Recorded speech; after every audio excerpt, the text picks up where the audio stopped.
Pengembangan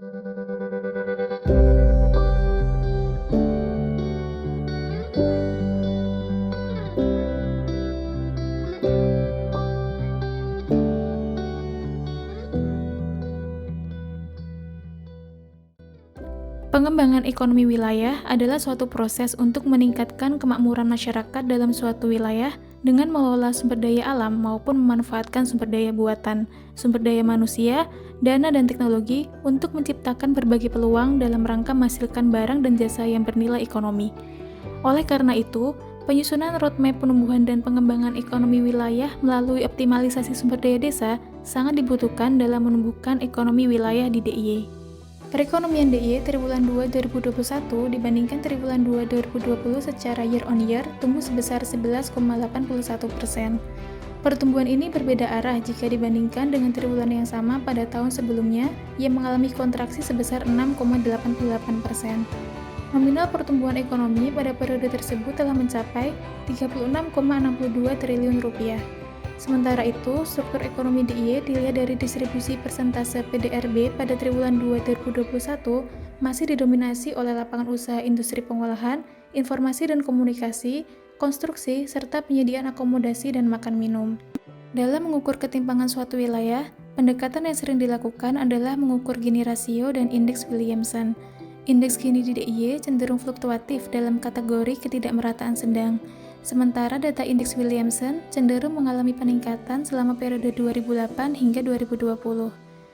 Hal ini mengindikasikan bahwa kesenjangan antar wilayah di DIY semakin tinggi dengan adanya kegiatan ekonomi yang semakin maju, sehingga menjadi satu hal yang sangat penting dan perlu mendapat perhatian. Desa dan kelurahan adalah dua satuan pemerintahan terendah dengan status berbeda. Desa adalah satuan pemerintahan yang diberi hak otonomi adat sehingga merupakan badan hukum. Sedangkan kelurahan adalah satuan pemerintahan administrasi yang hanya merupakan kepanjangan tangan dari pemerintah kabupaten atau kota. Karena perbedaan entitas tersebut, keduanya memerlukan model manajemen pemerintahan dengan berbagai pendekatan yang berbeda pula. Pendekatan harus sesuai dengan kondisi sosial budaya, termasuk di dalamnya ada setempat yang diakui pemerintah. Organisasi desa dan kelurahan memiliki misi yang sama, yaitu mewujudkan kesejahteraan masyarakat. Untuk mencapainya, bangsa Indonesia harus memulai paradigma pembangunan dari bawah, yaitu dari desa dan kelurahan, sebagai unit satuan pemerintahan terdepan. Tiap desa di Indonesia memiliki potensi masing-masing. Potensi ini dapat berupa potensi alam dan potensi fisik. Sesuai dengan Undang-Undang Desa, setiap sumber daya yang ada di desa merupakan milik desa dan dapat dikelola oleh pemerintah desa. Oleh karena itu, diperlukan peran dan fungsi desa dalam mengelola potensi desa baik secara fisik maupun non-fisik.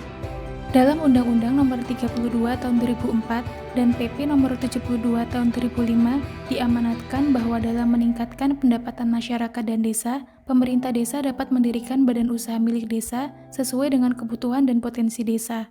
Dalam hal perencanaan dan pembentukannya, BUMDes dibangun atas inisiasi masyarakat, serta mendasarkan pada prinsip-prinsip kooperatif, partisipatif, dan emansipatif. BUMDes dapat berdiri dengan tujuan sebagai agen pembangunan daerah dan menjadi pendorong terciptanya sektor korporasi di pedesaan, tetapi dengan biaya produksi dan pengelolaan yang tidak terlalu tinggi. Jumlah BUMDes di DIY mencapai 47,96% dari keseluruhan jumlah desa. Ini juga menunjukkan tidak semua desa memiliki BUMDes. Artinya, tantangan untuk memajukan desa melalui BUMDes bukan kelembagaan yang mudah. Jumlah terbanyak dimiliki oleh Kabupaten Kulon Progo yang mencapai 48 BUMDes atau 64% dari jumlah desa di kabupaten tersebut. Diikuti Kabupaten Sleman dengan 16 desa atau sekitar 35,97% yang memiliki BUMDes.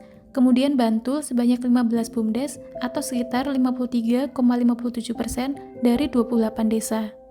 Desa merupakan bagian penting sebagai lokus terhadap implementasi kebijakan penataan ruang di DIY, baik pada tingkat provinsi maupun kabupaten atau kota. Kebijakan penataan ruang tersebut tertuang dalam dokumen rencana tata ruang wilayah sesuai dengan hierarki wilayah administrasi yang ada di DIY. Dengan mengacu pada arahan kebijakan penataan ruang desa sesuai RT/RW di setiap wilayah, terdapat 3 orientasi pengembangan, yaitu pada 3 kawasan utama dalam pemanfaatan ruang. Kawasan tersebut adalah kawasan peruntukan pertanian, kawasan peruntukan pariwisata, dan kawasan peruntukan industri.